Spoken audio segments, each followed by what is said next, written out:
Laing adlaw, laing kadungganan, laing garbo sa administrasyon ni Governor Lyndon Barbers.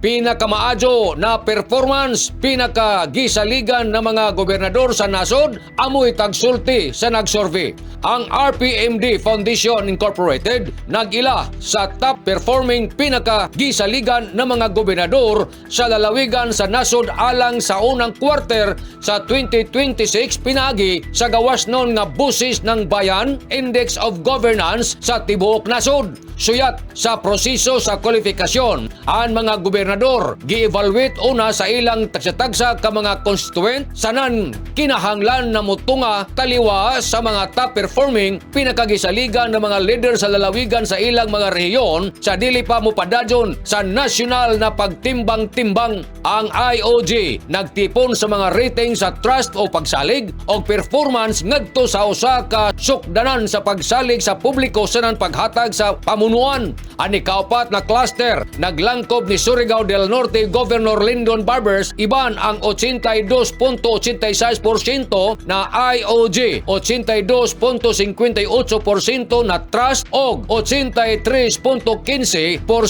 na performance.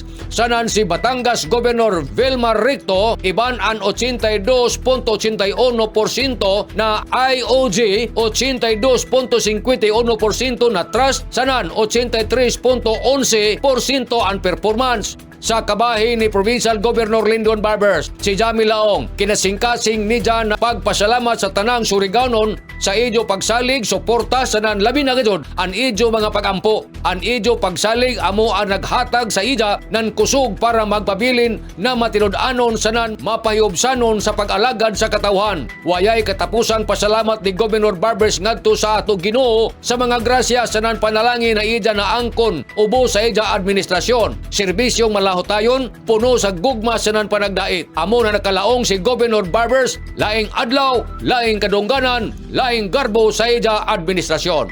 Tatak Ligon, tatak Surigaonon. Amping, ampo, abante Surigao. Nanukad, gikan diri sa Kapitolyo ini si Marek Senars Marcon Sim Vlogs, Mario Conali Simulan Mulaong salamat, maradyaw na adlaw, natong tanan.